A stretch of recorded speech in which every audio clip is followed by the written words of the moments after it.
이것은 와이프에게 잔소리를 했을 때 충분히 알아들었는데도 불구하고 계속하다 보면 폭발할 수 있는 이치와 같습니다.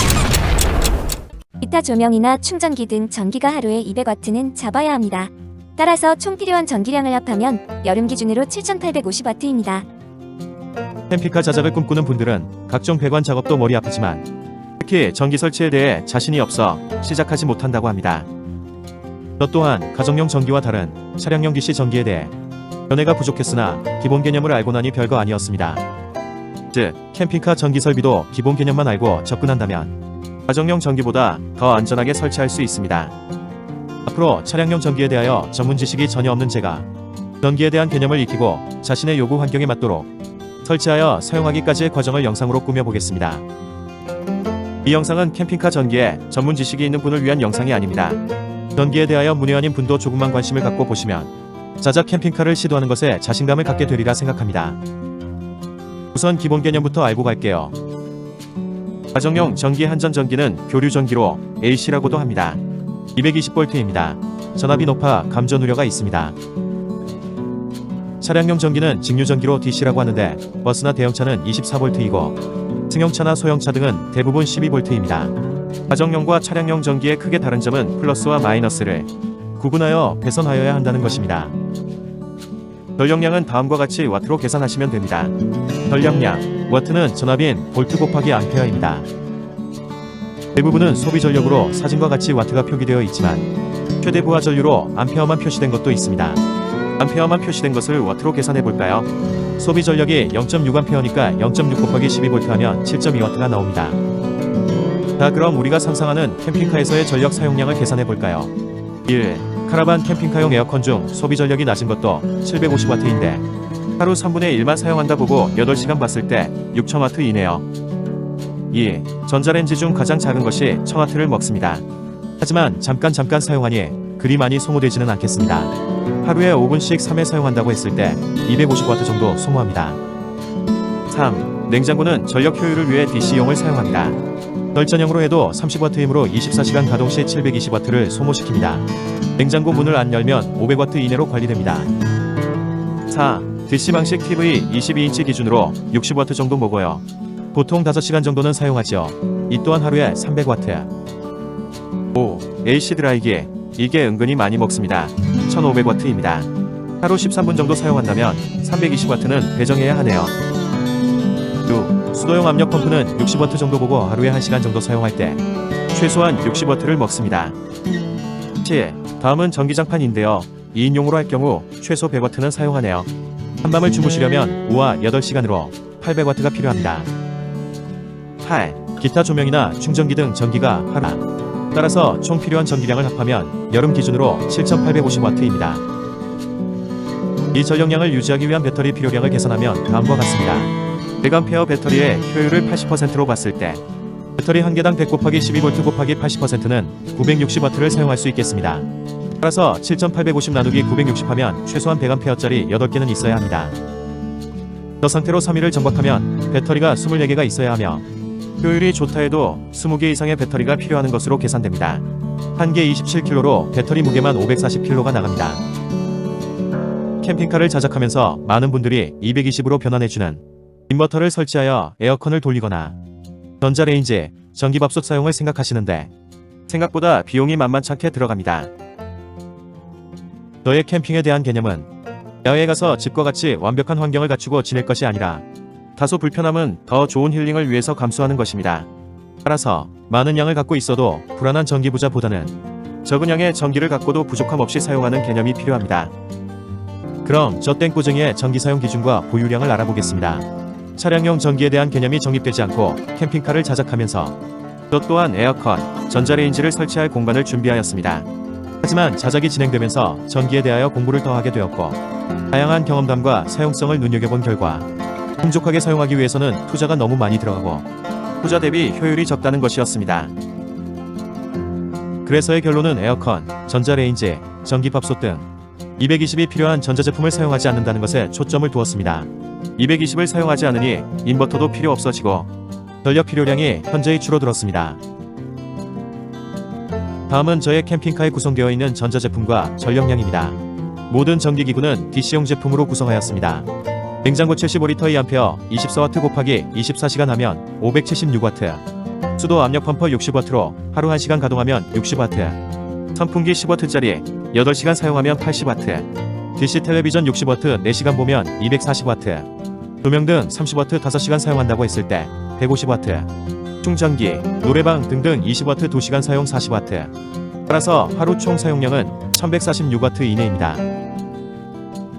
제가 100A 배터리가 3개 있으니까 효율을 80%로 봤을 때 100A 곱하기 12V 곱하기 31 곱하기 80% 하면 2880W입니다. 하루 사용량 1146으로 나누면 2.5일을 사용할 수 있네요.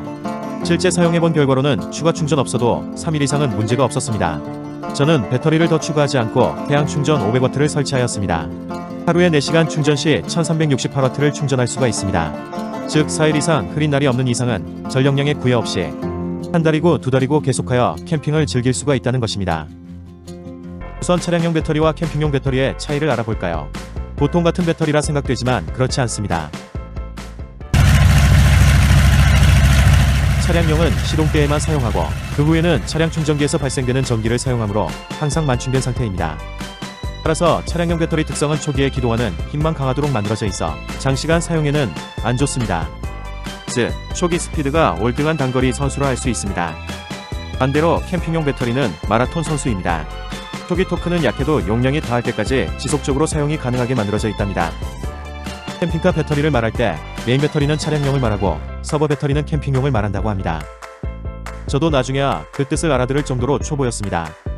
전 아직도 헷갈리니까 앞으로 메인 배터리는 차량 배터리로 부르고 서버 배터리는 캠핑 배터리로 부르겠습니다. 캠핑용 배터리에는 범용으로 딥사이클 배터리를 사용하고 비싸지만 그만큼 효율이 월등한 것으로 인산철을 사용합니다. 캠핑을 시작하고부터는 한전전기와 단절된 생활을 하므로 배터리의 전력을 저장하여 사용해야 하여 당연히 충전하는 장비가 필요합니다. 다음으로 충전 방식에 대하여 알아봅시다. 배터리 충전 방식은 3가지가 있습니다. 1. 한전 충전, 가정용 전기 220V를 이용하여 충전하는 방식. 2. 주행 충전, 차량에 장착된 발전기로 충전하는 방식. 3. 태양 충전, 태양광을 이용하여 충전하는 방식. 충전 방식에 따라 장단점을 알아볼까요?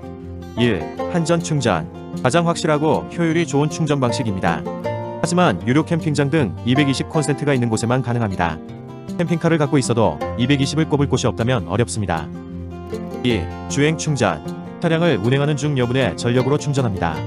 하지만 캠핑지로 이동거리가 짧을 경우 충전을 위해서 시동을 켜놓는 사태가 발생하기도 합니다. 그럴 경우 주변 눈치도 봐야 하지만 응급시 충전은 가능한 이점이 있습니다. 3. 태양 충전, 이 또한 땡꼬쟁이가 좋아하는 공짜인데 단 해가 있어야만 가능합니다. 자신의 사용량에 따라 태양광 판넬을 적절히 구성해 놓으면 노지에서도 전력의 구애 없이 장기간 지낼 수 있습니다. 배터리는 어떤 원리로 충전될까요? 물이 높은 곳에서 낮은 곳으로 흐르는 원리와 동일합니다. 한쪽은 물을 한 컵, 한쪽은 반컵을 담고 서로 호스로 연결합니다. 시간이 지나면 높은 곳에서 낮은 곳으로 흘러갑니다. 12V 배터리 기준으로 말씀드려 보겠습니다. 12V 배터리의 전압이 11V 이하면 방전으로 충전이 필요하고 만충되면 배터리에 따라 다르지만 13.4에서 14.6까지 올라갑니다. 한전 충전, 차량 충전, 태양 충전 각기 발생하는 방식은 다르지만 충전 전압을 보통 14V 이상 발생시킵니다. 그럼 충전하는 볼트는 알겠는데 암페어는 무엇일까요? 한 통의 물이 다른 통으로 넘어갈 때 호스가 가늘면 오래 걸리겠죠. 넘어가는 호스의 굵기를 충전량, 즉 암페어로 볼 수 있습니다. 충전기에서 얼마나 많은 암페어를 보내느냐가 충전 속도입니다. 자, 이제 배터리와 충전 방식에 대하여 기본을 알았으니 충전 방식별로 어떻게 충전기를 설치하는지 알아보겠습니다. 보유하고 싶은 배터리양을 300A로 보고하겠습니다. 자신이 필요한 배터리양을 계산하고 싶으시면 저의 영상을 찾아보시면 충분히 선정할 수 있습니다. 충전 방식별로 충전기 설치를 보시기 전에 구독과 알람을 설정해 놓으세요. 다음 영상에는 3가지 충전 방식을 딱 한 방에 해결한 영상을 올리겠습니다. 1. 한전 충전기 설치하기. 일단 한전이 있어야 충전이 되겠지요. 한전에서 전원을 끌어올 리더선을 준비합니다. 캠핑카 내부에 20A 정도의 차단기를 설치합니다. 차단기에서 나온 전원을 한전 충전기에 연결합니다. 플러스 선은 안전을 위해서 50A 크기의 휴지를 설치합니다. 이어서 플러스와 마이너스 선을 구분하여 배터리에 연결하면 완료됩니다. 그럼 충전이 되는 과정을 볼까요?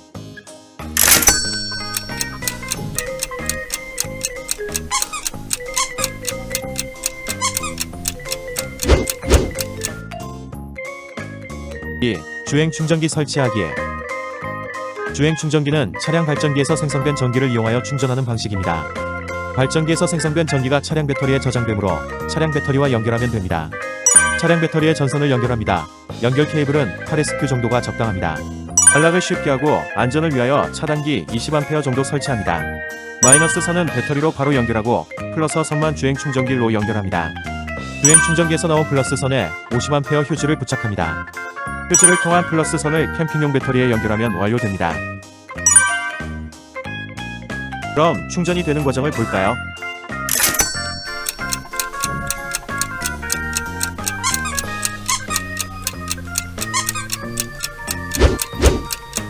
(3) 태양광 충전기 설치하기. 태양광 충전기는 솔라 판넬과 태양광 컨트롤러가 있어야 합니다. 연결은 솔라 판넬에서 나오는 전원을 태양광 컨트롤러로 입력하고 컨트롤러에서 나오는 전원을 캠핑 배터리로 입력합니다. 컨트롤러 구입 시 주의할 점은 태양광 즉 솔라 판넬 크기입니다. 솔라 판넬 크기가 500W라면 500W에서 발생되는 전력을 충전할 수 있는 능력을 가진 컨트롤러를 마련해야 합니다. 그럼 충전이 되는 과정을 볼까요?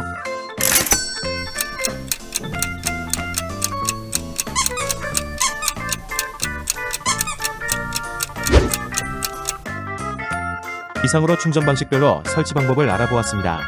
여기서 반드시 유념해야 할 것이 있습니다. 어떤 방식으로 충전하든 배터리의 종류에 따라 만충이 되면 충전을 종료하는 기능을 충전기가 갖고 있어야 합니다. 이것은 와이프에게 잔소리를 했을 때 충분히 알아들었는데도 불구하고 계속하다 보면 폭발할 수 있는 이치와 같습니다. 지금까지 3가지 방식의 충전기를 설치하면서 각각 차단기를 설치하였는데 이것에는 이유가 있습니다. 충전을 위해서 충전기는 적정한 전압과 전류를 보내는데 태양 충전 차단기를 내리지 않고 한전 충전을 하는 것과 같이 2가지 충전 방식이 동시에 적용될 경우 심각한 문제가 발생할 수 있습니다. 이 또한 우리네 가정과 비교하면 집안의 1인자인 엄마에게 한 대 맞고 시키는 일을 하고 있는데 순위에도 밀리는 아빠가 다른 일을 시키면 예상치 못하는 부작용이 발생하는 것과 동일합니다. 하지만 캠핑을 하다 보면 잊어버리고 2가지를 동시에 충전하는 경우가 있는데 이런 경우 잠시라면 괜찮지만 계속 방치할 경우 문제가 될 수 있습니다. 또 이렇게 각 충전기별로 따로 시스템을 꾸미다 보면 전기 초보자로서는 배선하기도 힘들고 각각 충전기별로 용량을 정확히 맞는 것을 선택하는데 어려움이 있습니다. 그러면 다른 방법은 없는 걸까요? 3가지 충전 방식을 모두 연결해 두어도 걱정 없는 방식이 있습니다. 다음 영상에는 그런 걱정이 없는 제가 적용한 한전, 주행, 태양 충전 방식에 대하여 정리하여 올리겠습니다. 저번 영상에서 말씀드린 것과 같이 주행, 한전, 태양 충전을 각각의 컨트롤러로 동시에 물려놓을 경우 문제점이 있습니다. 발생될 수 있는 문제점에 대하여 알아보면 무엇보다 각각 구입함으로써 설치 비용이 오히려 증가됩니다. 충전되는 전류를 각각 컨트롤러별로 따로 확인해야 합니다. 과충전, 과방전 경보 기능 또한 각각 제어되어야 합니다. AC 자동 절제 기능을 구현하는데 어려움이 있습니다. 즉, 인버터로 220V를 사용 중에 한전 220V가 투입되면 인버터 출력에서 상용 220V로 자동 전환되어야 합니다. 주행 충전기 배선을 잘못 구성하면 서브 배터리 방전 시 메인 배터리도 방전이 될 수가 있습니다. 따라서 전문적인 지식을 가지지 않으면 세 종류의 충전 방식을 안정적으로 설치하는데 쉽지 않습니다. 그러면 우리 같은 초보자는 어떻게 해야 할까요? 전기만 따로 전문가에게 맡겨야만 할까요? 저 또한 이러한 고민에 봉착하여 3가지 충전 방식을 통합하여 처리하는 충전기를 찾아봤습니다. 하지만 맞춤한 충전기를 찾기가 힘들었습니다. 수없는 인터넷 검색 끝에 제가 원하고 그토록 찾아왔던 3가지 충전 방식을 통합한 충전기를 찾았습니다. 바로 한전, 주행, 태양 충전을 통합적으로 컨트롤하는 캠핑카 전기, 하박사네 집의 스마트 충전기입니다. 제가 통합 충전기 개발자인 하박사란 분과 인연은 없지만 하박사님의 스마트 충전기를 구입하여 쉽게 설치하였고 몇 년이 지난 지금까지도 안정적으로 사용하고 있습니다. 특히 배터리 수명을 가장 길게 유지하는 세류 충전 방식을 적용해서인지 아직도 처음과 같은 배터리 성능을 유지하고 있어 상당히 만족하고 있습니다. 따라서 캠핑카를 자작하시려는 분들께서는 주행, 한전, 태양 충전을 따로 꾸미지 마시고 하박사님의 스마트 충전기를 적용하기를 강력히 추천합니다. 하박사님의 스마트 충전기 장점은 다음과 같습니다. 1. 엔진 시동 시 차량 발전기로 서브 배터리 충전이 가능합니다. 2. 220V 상용 전기로 서브 배터리 충전이 가능합니다. 3. 태양전지 충전은 별도의 컨트롤러가 없어도 가능합니다. 4. 배터리의 전압 및 현재 충전되는 전류가 표시됩니다. 5. 과충전, 과방전 시 경보 기능으로 배터리를 보호합니다. 6. AC 자동 절체 기능으로 배터리를 사용해서 발생하는 인버터 220V 출력이 상용 220V가 이입되면 자동 전환됩니다. 7. 서브 배터리가 방전되어도 메인 배터리에 영향이 없습니다. 8. 메인 배터리의 방전을 태양전지로도 충전이 가능하게 하였네요. 9. 무보수 배터리 및 리튬 인산철 배터리까지 충전합니다. 무엇보다 용기를 얻은 것은 설명서대로 입출력 선만 연결하면 주행, 한전, 태양을 모두 물려놓아도 상황에 따라 알아서 충전하고 만충되면 세류 충전에 들어가는 것입니다. 자세한 내용은 하 박사님의 블로그를 참고하세요. 영상의 설명 더보기를 누르시면 블로그 주소가 있습니다. 스마트 충전기의 사용 설명서에 잘 나와 있습니다만 저와 같이 전기에 대해 잘 모르는 초보자 분들도 결선하는 데 이해가 쉽도록 추가로 영상을 만들어 봤습니다. 스마트 충전기 결선 방법에 대하여 알아보겠습니다. 한전 충전과 AC 직접 사용을 위한 220V는 여기에 연결합니다. 인버터에서 출력되는 220V는 여기에 입력합니다.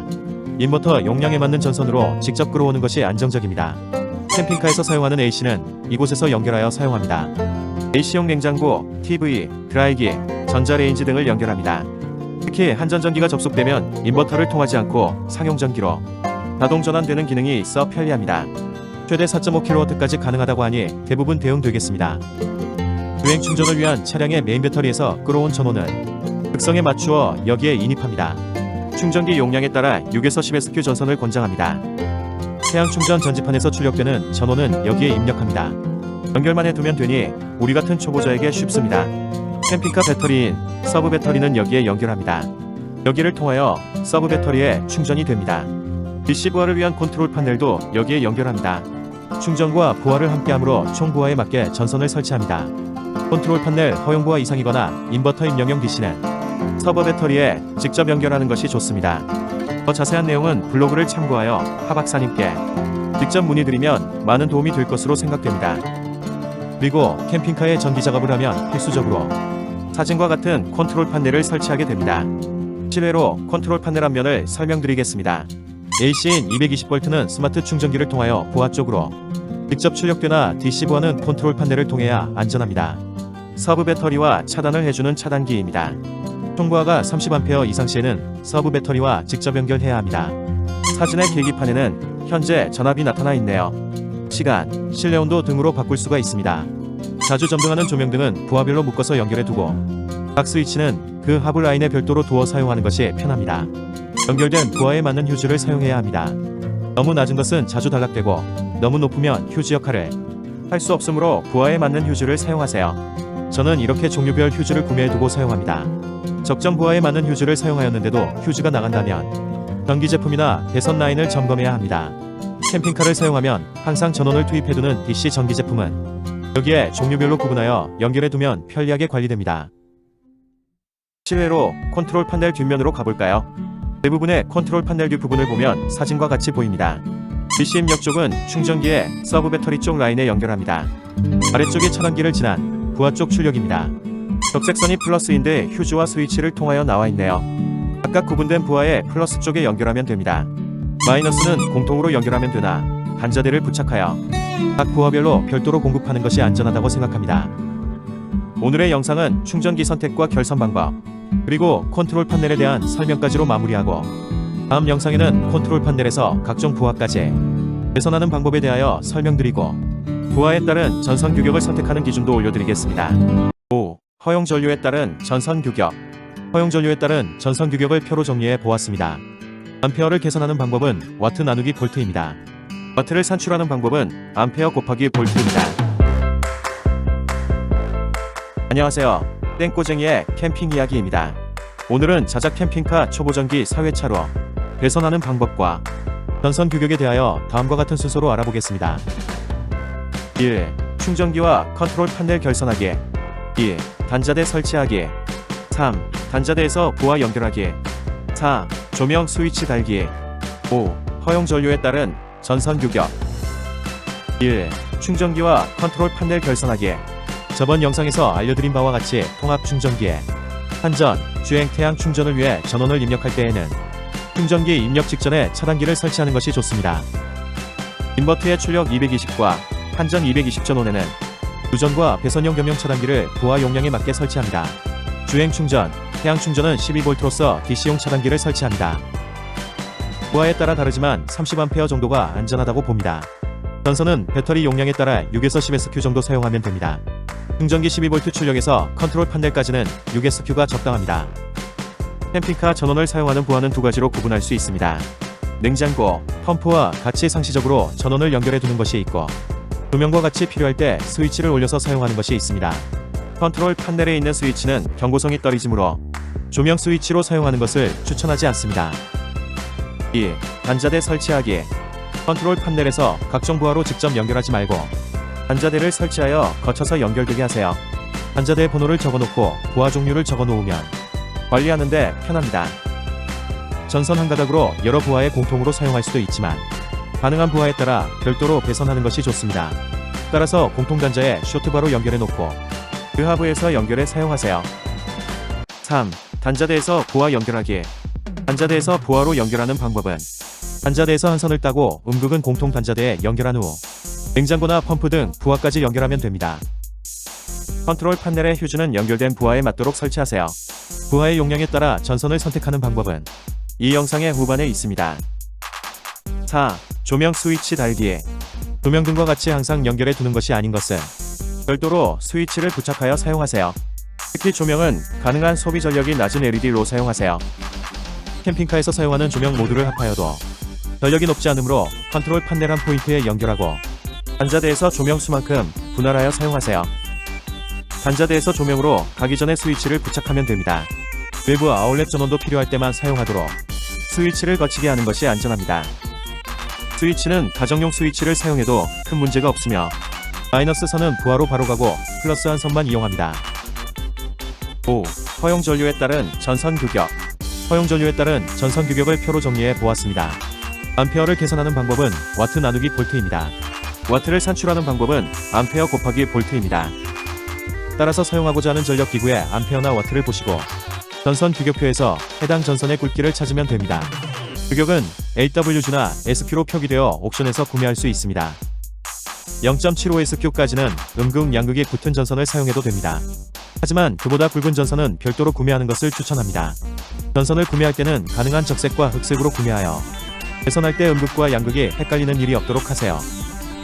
대부분의 조명등은 10W 이하이므로 0.3SQ 전선으로도 충분합니다.